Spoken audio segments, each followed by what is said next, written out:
Just before we get started, a little bit of an adult content warning. About halfway through this podcast, we talk about something that might not be appropriate for little ears to hear. Hi, I'm Mia Freedman, and this is No Filter. Remember when you were a little kid, like in primary school, before you had any real independence? Remember when you had no power or autonomy and adults made all the decisions about your life? Where you went to school, when you were allowed to go out with your friends, where you could go, how you got there, what time you had to be home, what clothes you wore, where you went on holidays. Well, for women in Saudi Arabia, like my guest today, Manal al-Sharif, they remain forever like children or possessions of men, unable to make basic decisions about their own lives. Your life depends on how good your guardian is. If you're a woman or a girl, there is no place worse in the world to live than Saudi Arabia. No place where misogyny is enshrined in law and fiercely, brutally policed. Where driving a car can land you in jail. That's what happened to Manal, who has written a book about what life is like for women in Saudi Arabia underneath the heavy cloaks or abaya that they're required by law to wear over their head and bodies, even when it's 50 degrees outside. I asked Manal about female circumcision, about why she lives in Australia now, and how her 2 young sons have never been able to meet. It's an astonishing story. Here's Manal. When I talk to my kids about what feminism means, when I talk to anyone about what feminism means, I say it's simply about men and women having the same rights. You have a brother. Yes. You grew up with a brother and a sister. Yes. As it stands today, as an adult, what rights does your brother have in Saudi Arabia that you don't have? Finally, I can get a job without my father's permission, who is my assigned legal guardian.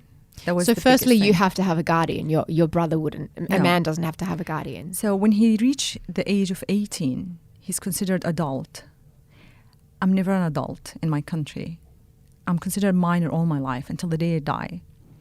That's, I think, the major difference between me and my brother as a boy. Who is your guardian throughout your life, and what is the reason for needing a guardian? It can never be a woman. It has to be a male guardian. Each Saudi female, when she's born, she's assigned a male guardian. Mm-hmm. And that male guardian can be anyone who is like her father. If she doesn't have a father, it could be her uncle. If she doesn't have an uncle, it could be even her brother. If she gets married, that guardianship moves from her father to her husband. If she gets divorced, it goes back to the father. If she doesn't have a father, it could be even her son, who's an adult.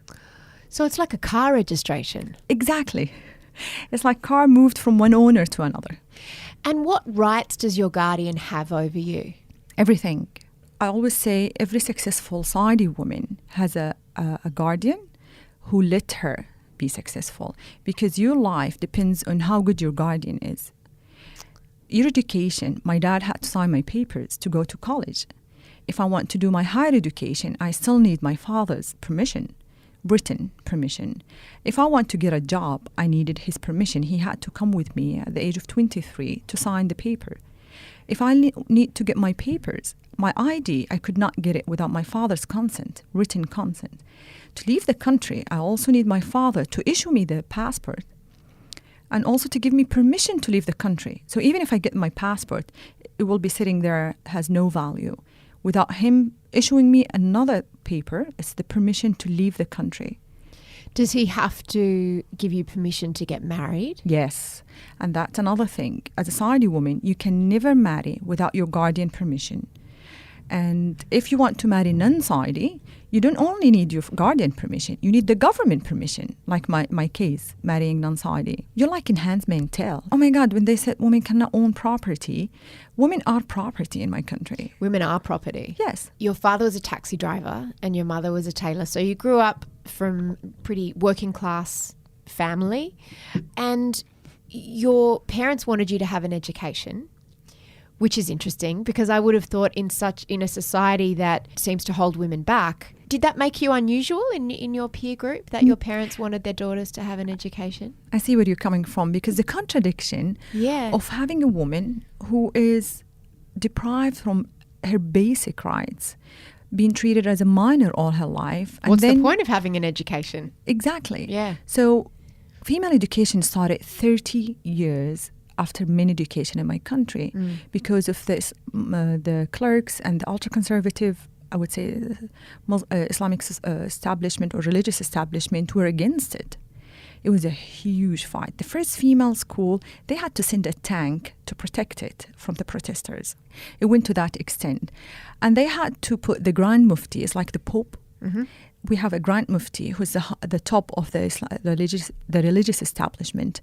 He's the one was responsible for the women education. That was the only way to allow women to get education. And the government invests a lot. We have more women in my country in colleges than men. We have more women graduating from higher education, masters and PhDs than men in my country. Simply because when we go to school, first of all, it's free education, and the government pays us to go to school. So we get an income by going to school.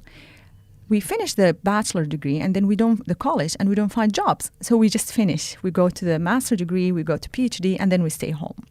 We're only 14% of the workforce in my country.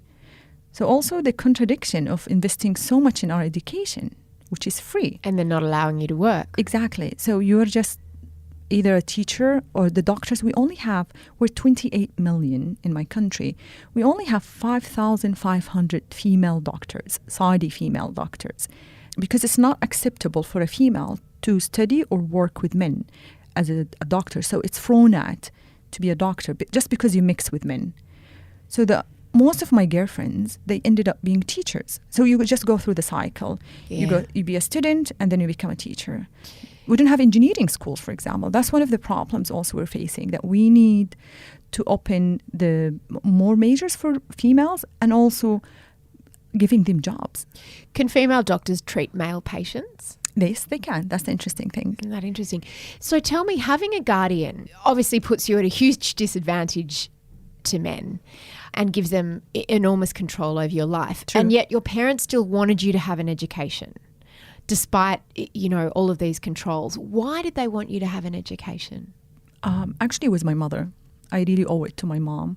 She went to the 4th grade and her father had to take her out of the school because she went to school in Egypt where they have mixed schools. And being a conservative and observant Muslim, he had to not let his daughters go to mixed schools. And that was the public schools in Egypt. So she never forgave her dad. She never, until the day she died, my mom, may her soul rest in peace, she said 2 things I couldn't forgive my dad for: depriving me from my education and my first son. So she made sure all of the 3 of us, her 3 kids, get the best education and be the top in the class and go to colleges. She was really the engine. And so she was quite forward thinking in that sense. Yes.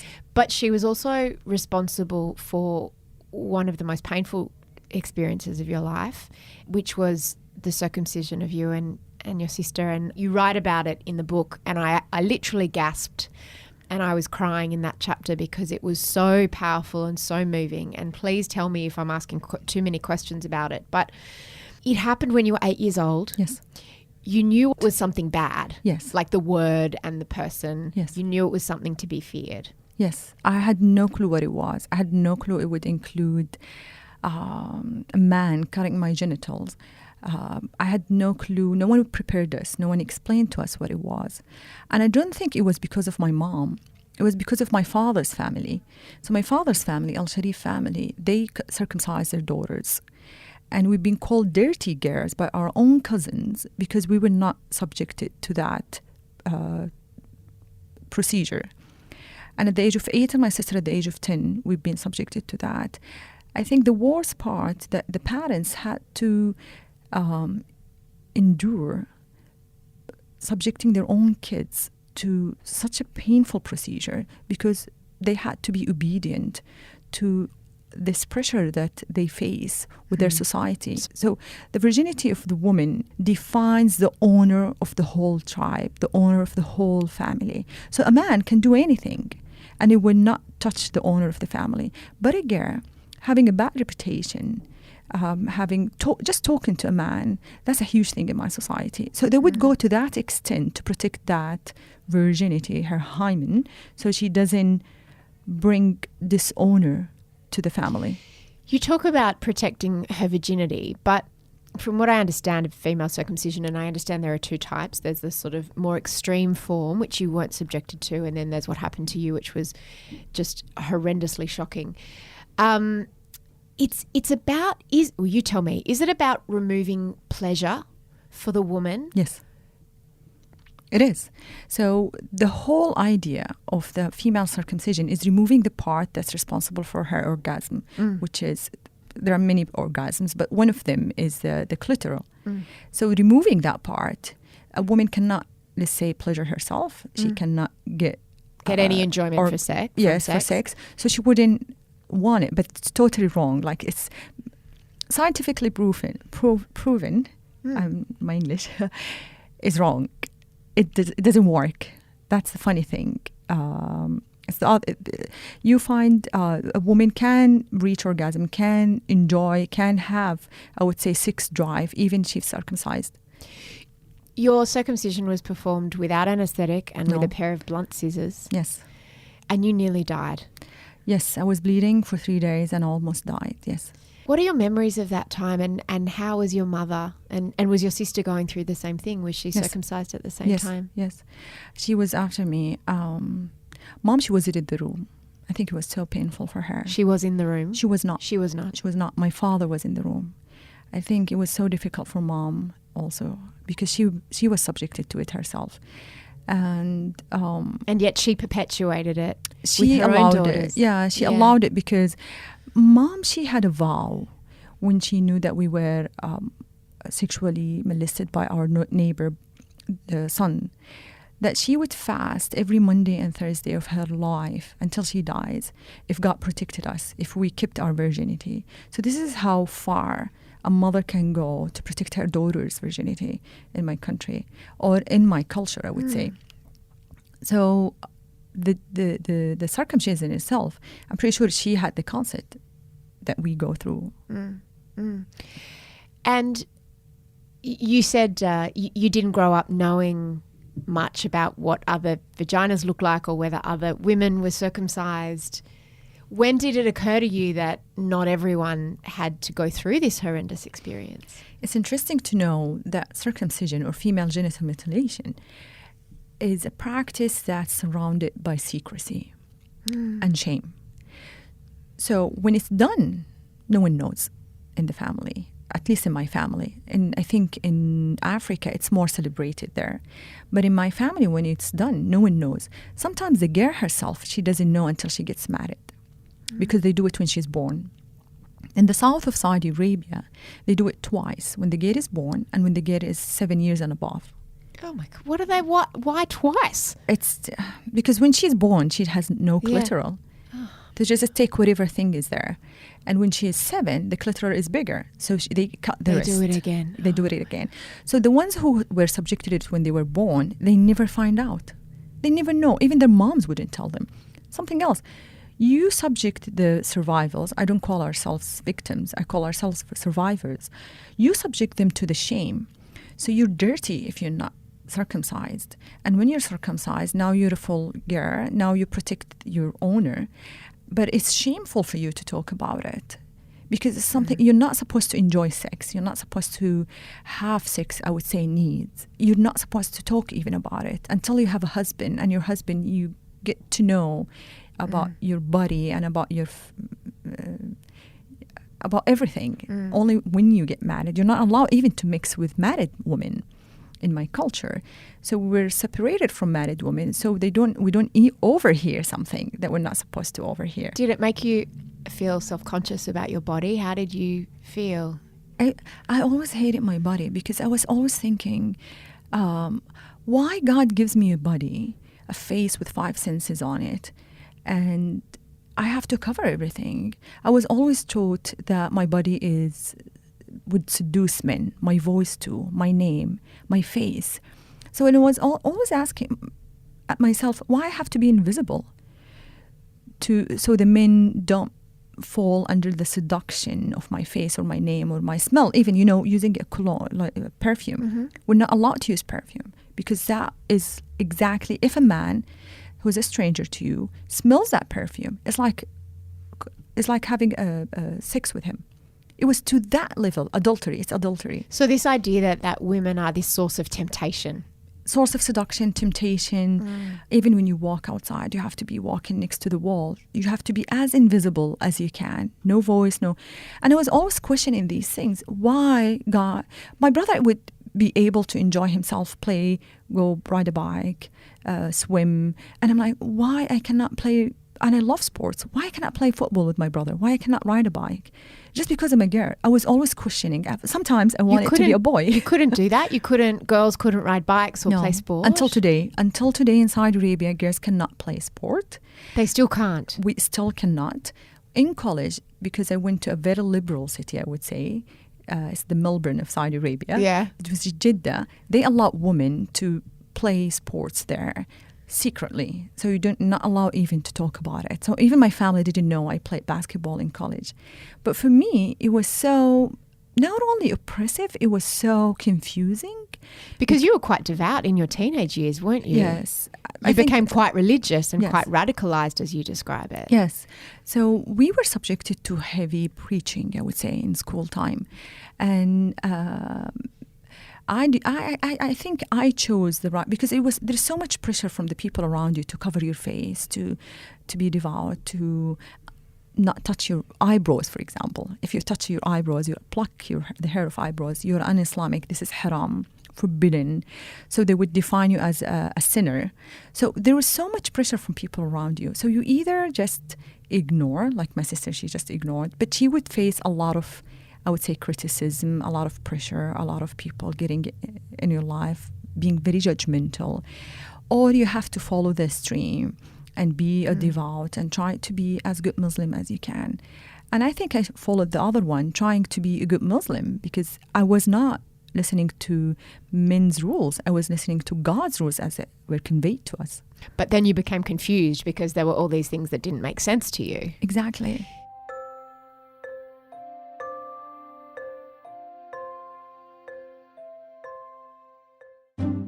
Can you actually believe a bankrupt reality TV star is the president of the United States? So big, so strong, so powerful. That a man who brags about grabbing women by the pussy now has the nuclear codes? They're terrific.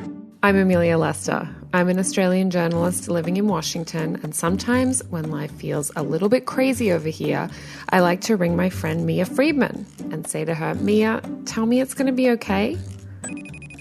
Hello, Mia, Amelia. are you in the cupboard? I'm in the cupboard. It sounds amazing. Well, now it's a podcast. Join me and Mia as we cover the insanity that is the White House and then distract you with all the pop culture and anything else that can take your mind off Trump. Tell me it's going to be okay, where we tell you it's going to be okay, or we think, or maybe we're not sure. Subscribe in iTunes or the Mamma Mia podcast app and find out. Tell me about driving. How did driving become such a symbol for what you were struggling against? I think there's nothing emancipate women more than driving, more than getting your driving license and driving your own life. I always say it's not about being in the driver's seat of a car. It's being in the driver's seat of our own destiny. Because I'm a minor, that's why I cannot operate this machine. It's just a machine. But it became a symbol for us because it's very obvious. It's an everyday struggle for us. And it's an everyday, it's not something that you could just, you pass by once in your lifetime. Tell me how not being able to drive impacts upon women's lives in Saudi Arabia day to day. Very important question. Imagine yourself living in Sydney and working in anywhere, let's say in Sydney. Imagine you don't have the train. You cannot ride a bike. Imagine it's around 48 in the summer degrees. And imagine that you have to be fully covered in black. How could you make it to your job? You cannot walk in the street too, by the way. You can't walk in the street? We don't have pedestrian cities. Like I can walk all around Sydney. In my city, we cannot walk around. We don't have pedestrian cities. So there's no footpath? There are, but we don't have, for example, the cross. You have to jaywalk, you have to run. There's no traffic lights and there's no pedestrian there are crossings. Traffic lights, but they're not really, it's not designed, our cities, for people walking around. Well, women, explain what you have to wear in Saudi Arabia as a woman on the street. So by law, in public. By law, every woman, Muslim and non-Muslim, has to wear a hijab. So she has to cover her hair. She has to cover her full body with a cloak. It's like a black cloak. Girls are defying that. I'm so So it's proud like of a them. heavy black cloak that you put over whatever it is that you're wearing, and it's 48 degrees. Most of the summer is over 48 degrees. Do you really. have to cover your face? Depends. Now things are changing. Growing up, government schools, any government office, you cannot walk in even the court with your face uncovered. So you have to be fully covered At school, in black. even girls everywhere. at school. Any public school, the university in my city, Mecca. The university in Jeddah was different. That was the liberal one. It was like Las Vegas for us. It was totally different than Mecca. Today, more and more girls are really defying that color. I always wore colorful hijab when I worked in Aramco. I was always questioned, like, why are you wearing colorful hijab? You're Muslim and you're Saudi. And I'm like, because I choose to. Now, I was the only one. Everyone else wearing black. I was the only one wearing the hijab that's colorful.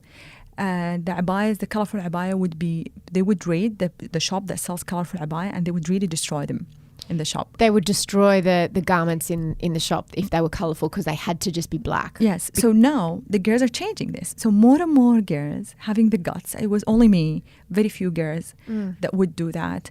Now more and more girls would be wearing colorful abayas.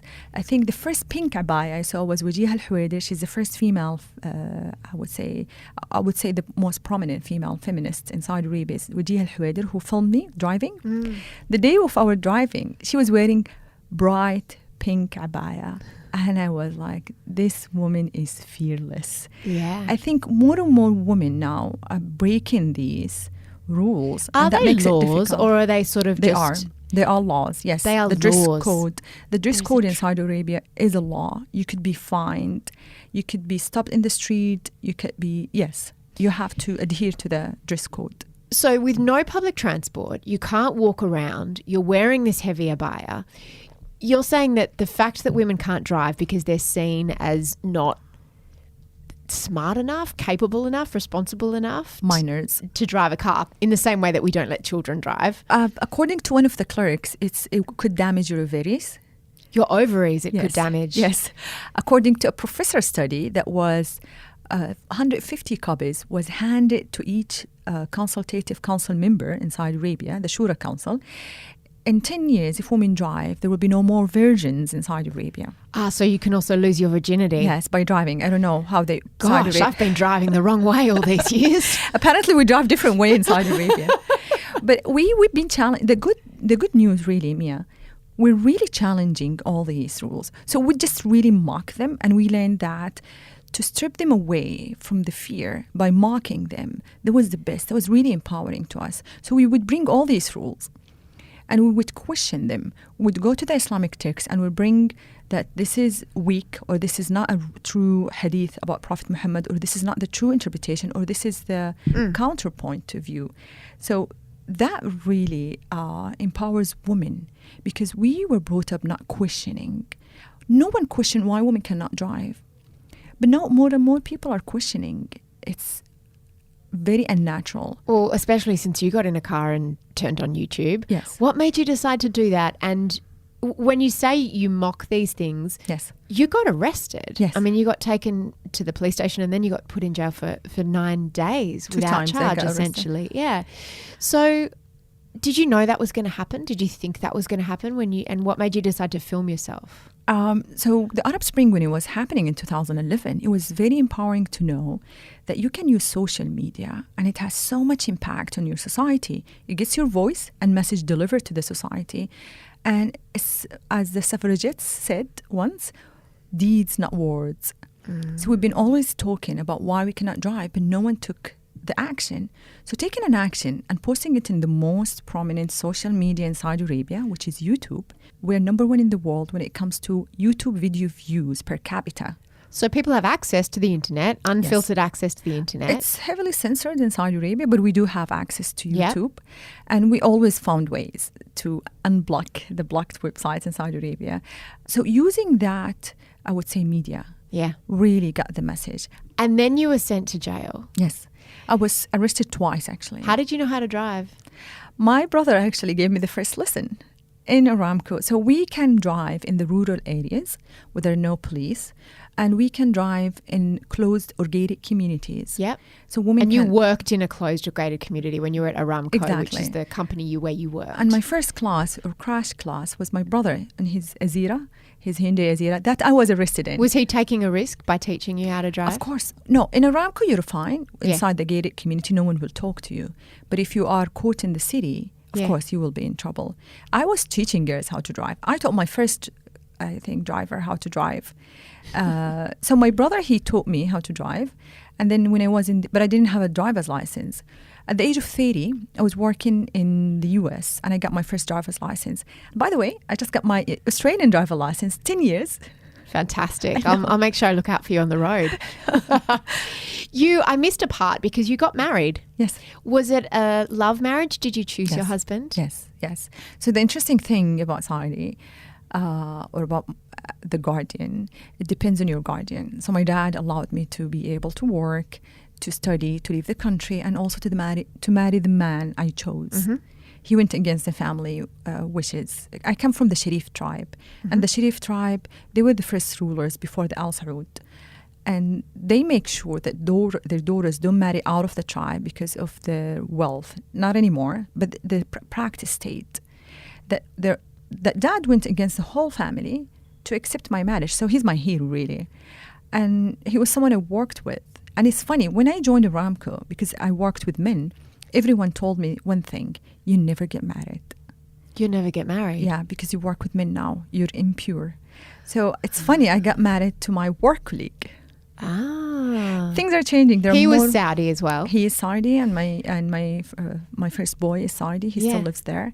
When you got married, your husband changed. He became your guardian. And Yes. how did that change the power dynamic in your relationship? Because he was now essentially your boss, Guardian. your owner. My owner, exactly. Yeah. He's my master, I would say.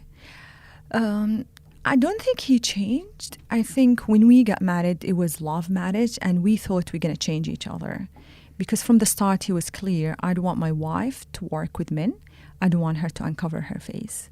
And I was thinking, because we love each other, I would change him. And he thought he can change me. It did not happen. So the precious, I think, lesson I learned from that failed marriage is you can never change anyone. Even if they love you dearly, you cannot change them. You can change yourself, and that's it. Did he have the power to force you to do those things, like give up your job and as your guardian and cover your face? At the time I married him in 2004, he had the power to go to my boss and say, I don't agree she works here. And he could fire me at that time. Not anymore. They changed the laws now. No one can fire me if I get a job. A man cannot go and fire me, my male guardian. How do you get divorced? By text message. By text message? Yes. I was not even there in the court when I got divorced. And that was one of the things that really shocked me. That when I got married, I wasn't there. When I got divorced, I wasn't there. I didn't really feel like I got married. You weren't there when you got married or No. divorced? No. So it was just men sorting it out? Yes. And then you just got a text? I got a text. I was attending a conference in Aramco, and I got a text that you're divorced, your papers in the court. As simple as that. But I went to the court, and I fought because I didn't get the child custody, and I didn't get the child allowance, the support, child support. I went there. I spent 1 year in the court, going and coming, but I never gave up. And I learned in the hard way in my country, it is very difficult for a woman to speak up. They put all obstacles in your face. But if you really want your rights, you can go and fight. You can go and get it. It's hard because not many women walk that path, so it's unpaved. I hope more and more women walk that path, never give up their rights, fight for them, speak about them, bring awareness, talk to other women about what's happened to them, whether the abuse, whether the violations of their rights. And this is what happened in my work, in my marriage, and in my life in general, that I never shut up. I always say when I see something wrong, I question it. Manal, you have 2 sons. Yes. Your second son is... He's turning 3 this month. He's turning 3. Yes. And your eldest son is... 11. 11. And they have never met. Never. Tell me about that. There is actually a piece I wrote about it last month in New York Times. I left my son in a kingdom of men. So when you get married again, as I said, you need the father, the permission from your guardian, and from your government if you marry non-Saudi. That was the case in my second marriage. So I never got the permission. This is our 5th year. This is actually the 6th year together. You met a Brazilian man Yes. with whom you now live in Australia. Yes, we worked together, Uh-huh. and he proposed to me when I was going through so much difficult time back home. And we had a son. So my son is not recognized in my country. Your second son is not recognised in your country. And my first son, I lost his custody. So a woman, when she gets married, she loses the custody of her kids. Oh, when she gets married for the second time, Again, she it's loses very complicated. custody. So if she's a girl at the age of 7, she loses her custody, whether she's married or not. If it's a boy, at the age of 7, he chooses if he wants to stay with the mom or with the father. So my son would be with me. But if you get married, no matter the age of your children, you lose their custody. So I fought. I went again to the court, but they used the text from 1100 year. That's one of the things we're fighting. Don't use books that was written for an era that's not today. They use text that's 1,000 years old. Interpretation of text saying that traveling with the child between Dammam, where he lives, and Dubai, which is 1 hour flight, this route, you put him in danger traveling this en route, which is today's 1 hour. At that time, he could be in danger on caravans and camels 1,100 years ago. Not anymore. So that's one of the problems we're facing with the what's the English word? Judiciary? The judiciary System in Saudi Arabia, that they still use fiqh. Fiqh is the interpretation of Islamic text. Books that been written 1,000 years ago. hundreds of years ago. So Today, after your driving video and after your arrest and you spent 9 days in jail, and then you were released because you hadn't actually broken a law. They were just trying to intimidate you and intimidate other women. Life became pretty difficult for you in Saudi Arabia. You were a single mother, Yes. and the only way you could support yourself and your son, the only way you could work was to leave. But you couldn't take your son with you. No. When I left, there are things choose you in this life. This is what I believe in. And I think when I left jail, it was really bigger than me. And I had to sign a lot of papers saying I don't speak to the media. I cannot do interviews. I cannot write. Gagging you, basically, Yeah. so you didn't humiliate the government. So my family had to sign the same papers. My brother and my father had to sign these papers. So I had to keep quiet for a while, but it was accumulating, really, like the pressure from the society, the horrible things they said about me and my family, and also from my work. They kept saying, you cannot talk. If you want to talk, you will lose the job. So the threat was really real. So I had to either do what I believed in or keep the job that I invested all these years, college education, 10 years of, or choose the other path. And I think I never regretted that decision. So I had to quit my job, and I accepted an invitation to speak in Oslo Freedom Forum, where I was awarded the first Václav Havel Award for Creative Dissent. Believe me, I didn't know who's Václav Havel. I didn't know what the word dissent mean, but I knew I needed to go and talk. And that speech got me so much the hatred and hateful. You were called a traitor in your country, weren't you? Oslo Hashtag Oslo traitor. Around 9,300 tweets in just few days. Articles been written. Friday sermons been said against it, calling me traitor to Islam and to my country. And I was getting threats. It was more intimidating than my even driving campaign, that speech. But it's interesting, 5 years after that speech, I knew why they were so intimidated by it. Because I was blunt. I just spoke the truth, and I was against extremism in my country because it's really hurting us there. And you can't get your son out. Unfortunately, I can't. He doesn't even live with his dad. He lives with his grandmother. Because his dad's remarried. One of the reasons I really wrote this book was him. He was beaten in the school, and he didn't know why. And one day he told me, someone who shocked him, he said, "You're a bad person. Your mom should be locked in prison." And he's like, why he's calling us bad? He was 5. He didn't understand. That day I cried so much after putting him in bed, and I realized he needs to know the truth. I didn't care about all the lists that my name came in or the awards I won. I really care less about them. I was doing something that I believed in. And that night, I realized he will come when he's an adult and question me, and he will understand when I answer him. So I have a box called the Aboudi box. My son's name is Aboudi, where I keep all these hard copy magazines, anything that comes an interview with me, I'm just keeping them for him. So he understands. And the interviews are not enough, really, because it's all about the driving campaign. And I thought, my son needs to know what happened between me and his dad, what happened in my life. So when I wrote the book, it was even the dedication was only for my son, but the dedication now is longer. But that was one of the reasons I wrote the book, for example.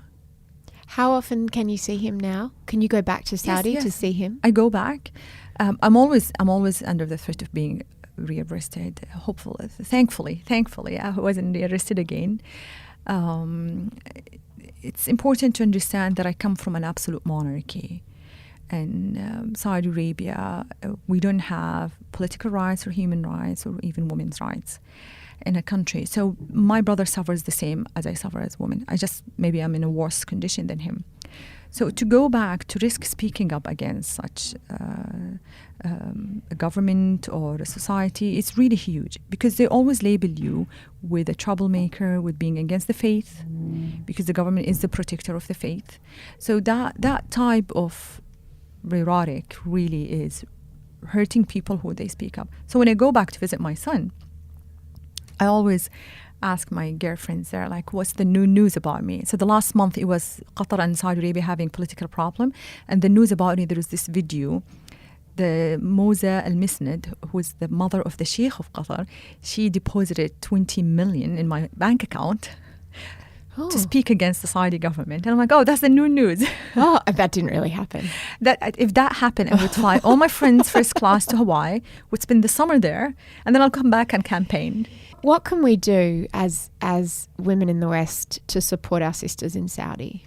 I think this podcast is really important, because shedding the light on something that been unspoken about for a long time is really important. It's bringing a lot of embarrassment to the government. Believe me, when I worked in the US in 2009, no one knew that I couldn't drive in my country, because everyone was questioning me why I have to go to driving school.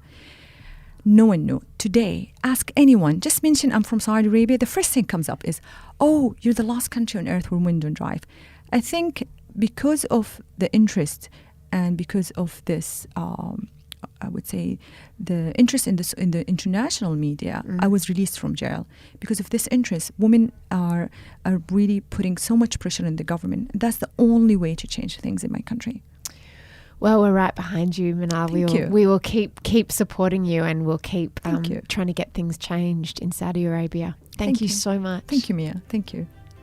Thanks for listening to No Filter. You can buy Manal's book, Daring to Drive. It's a fantastic read. You can buy it at iBooks at apple.co/Mamma Mia. You can also buy my book there, Work-Life Balance, which isn't nearly as interesting, but still it's a book. And this is where you can also subscribe to all our other shows in one place if you haven't already, and if you haven't got the Mamma Mia podcast app. And if you found this episode interesting, you might enjoy my interview with Dr. Susan Carland. That was fascinating. She converted to Islam when she was about 19. She's married to Waleed Ali. They are perhaps the best known, most high-profile Muslim couple in Australia. And she's fascinating. She's written a book called Hislam, which is about Islam and feminism. And we had such a great conversation. As much as I enjoyed my conversation with Manal, Susan's great fun too. If you want to suggest a guest or just ask me a question, you can call the pod phone if you're a phone call type of a person on 02 8999 9386, or flick me an email and my producer, Eliza, on podcast@mamamia.com.au. This show was produced by the delightful Eliza Ratliff, lies to those who know and love her, for the Mamma Mia Women's Network. I'm Mia Freedman, and I will see you next time.